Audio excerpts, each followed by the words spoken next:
Salut à tous, aujourd'hui nous irons à la découverte d'un homme de défi.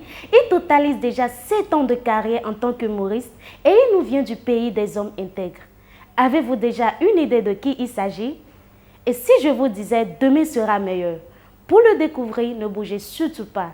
Qui fait quoi dans la gonde, c'est dans quelques instants.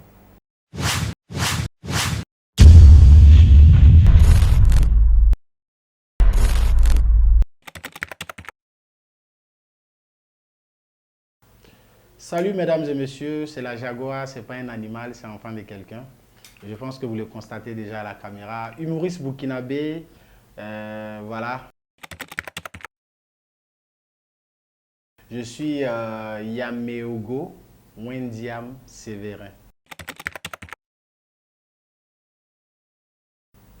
En toute sincérité, à la base, moi je n'ai jamais cru qu'un jour j'allais être un humoriste. Parce qu'à la base, j'étais danseur.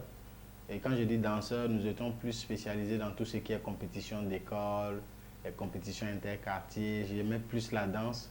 Et c'est à ma classe de terminale en 2015 que le virus de l'humour m'a pris. Et étant chef de classe pendant les heures creuses, bon, on dit souvent les pauses, voilà, j'essayais de raconter des blagues si on n'avait pas de sujets à traiter. Et c'est mon voisin de classe qui est devenu journaliste aujourd'hui qui m'a motivé en me disant que ce que je fais là, que c'est bien. Est-ce que si je pouvais essayer de développer cette chose-là? Et la petite anecdote, c'est que quand je dansais, on ne nous donnait rien. Mais ma première fois de faire de l'humour pendant nos semaines culturelles, j'ai eu 7 000.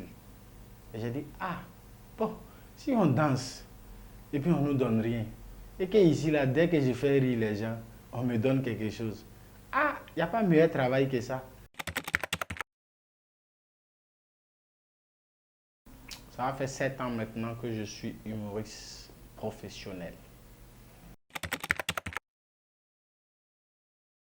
En fait, le peignoir que je porte a une histoire très particulière. Et vous savez, souvent, nous, nos inspirations ne sont pas guidées. Voilà, c'est Dieu qui donne l'inspiration. Et déjà, le peignoir a 4 sens. Le premier, le peignoir reflète l'audace, faire ce que les autres ne font pas. C'est-à-dire, quand les gens me voient en peignoir, ils se demandent, mais est-ce que le monsieur là, vous êtes sûr que mentalement ça va? Pourtant, non, tout va bien. Parce que déjà, ça frappe l'orgueil des autres. Les gens veulent savoir exactement pourquoi le gars il est en peignoir. Parce qu'il n'a pas d'habit, parce qu'il est fou. Donc, pour dire dans la vie, il faut être audacieux.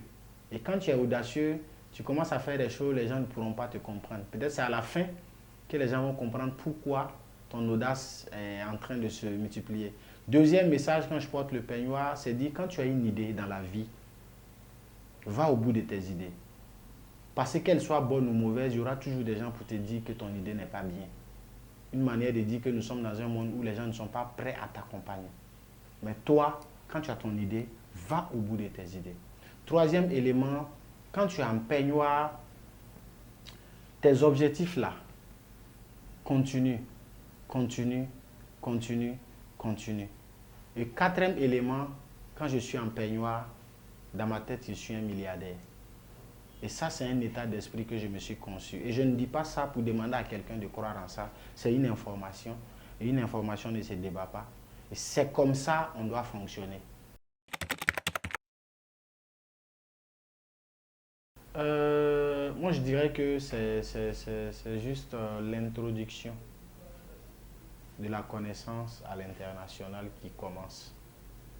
Voilà. Parce que pour moi, je ne suis pas encore connu. Pour moi, c'est maintenant les bonnes choses vont démarrer. C'est maintenant qu'on va encore travailler pour donner le meilleur de nous-mêmes. Parce que l'humour, c'est pas comme la musique, où quand tu as fait une bonne musique, on peut la danser pendant 10 ans, 15 ans. Tu ne peux pas passer ton temps à raconter les mêmes histoires ou bien les mêmes sketchs. Il faut travailler. Je dirais même 3 ans. Parce que quand j'ai fini mon spectacle en 2019, mon deuxième one-man show en 2019, dans une salle de 800 places, je me suis dit, porter pour objectif de montrer que nous aussi, en tant que nationaux, nous avons la possibilité d'avoir le maximum de personnes derrière nous quand nous organisons nos spectacles. Donc, je voyais plus des gens qui quittaient ailleurs. On organisait toujours des activités pour eux à Canal Olympia et ils faisaient le plein. Voilà. Donc, c'est pas pour discriminer, hein. Mais quand je voyais ça, je me dis, mais attends, pourquoi nous, les nationaux, là, les gars, ils ont quoi de mieux que nous? Dans tous les cas, on fait le même travail. Donc, je me suis dit, voilà, 2022, moi, je vais faire mon spectacle à Canal Olympia et j'attends 4000 personnes. Ça, c'est l'objectif que je me suis donné. Et je vous avoue, quand j'ai dit ça, il y a des gens même qui collaborent avec moi autour, qui m'ont dit, ouais, c'est possible. Mais au fond de ceux qui vont dire que le gars, c'est un bâtard. Tu n'as rien vu d'abord. Dans tous les cas, tu vas te fracasser les dents. Et de nature, je suis quelqu'un, moi, j'aime qu'on me dise que je ne peux pas. Je ne vais jamais te répondre. Je vais me mettre au travail. Parce que pour moi, seul mon travail peut me donner raison.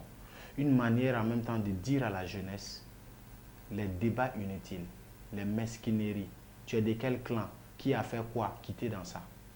Quelqu'un t'a fait quelque chose qui ne t'a pas plu, mets-toi au travail. Travaille seulement. Ton travail va attirer le respect pour toi. Donc, qu'est-ce que j'ai fait?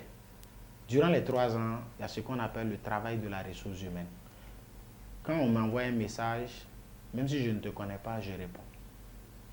Sur tous les réseaux. Parce que moi, je ne vis pas la vie des stars. Je ne cherche pas à être une star. Moi, je cherche à être célèbre. Ça se ressemble, mais ce n'est pas la même chose. Et quand je sors dehors, je n'ai pas de soucis. Tranquille. Je peux dire que j'ai à peu près le même comportement qu'Eliphaz ici. Hein. Simple, tranquille, voilà. Mais c'est nous seulement et ceux qui savent ce que nous valons. Donc, j'approchais les gens, mais même depuis longtemps, j'étais toujours cool, quoi. Et j'ai mis ma stratégie en place. Voilà. Et Dieu merci. Et je signale que je n'ai pas fait de publicité télé. Je n'ai pas fait de pub radio. Je n'ai pas fait d'émission aussi. Je suis juste passé au journal parler de la télévision nationale à 1 semaine de mon spectacle. Le reste, c'est le terrain qui a conduit les choses. J'ai affronté les gens sur le terrain. Je suis descendu dans les marchés. Je suis allé dans les écoles. Je suis allé dans des services. Moi-même. Ce n'est pas une histoire. Et il y a des endroits quand j'arrive, ah mais pourquoi tu viens toi-même? Je dis laisse ça. Moi je suis venu te parler de mon spectacle. Tu payes les tickets ou pas. C'est tout ce qui m'intéresse. Ce que tu vas dire, non, la star ne doit pas se promener. Quand la star sera devant toi, tu lui diras ça. En attendant, moi, il y a un objectif qu'on doit atteindre le 5 mars. Donc il y a beaucoup qui ont apprécié la stratégie. Et Dieu merci, la population a épousé. Et je vous avoue, au lieu de 4000, on s'est retrouvé avec 4700 personnes. Célibataire, sans enfant. Donc, si tu es venu prendre mon cœur, viens prendre.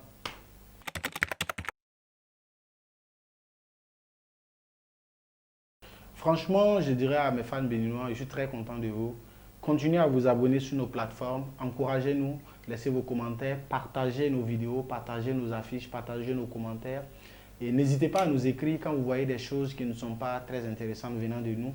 Donnez-nous des conseils parce que nous sommes très ouverts à ça. Parce que c'est parce que vous êtes là que nous, on est important. Sinon, quel qu'en soit notre talent, si vous n'êtes pas là, on n'est rien. Soutenez vos artistes ici, soutenez-nous aussi. Et mes fans aussi d'ailleurs, sachez que le travail continue, comme j'aime le dire. On ne va pas au WC pour lâcher. Chacun connaît l'objectif.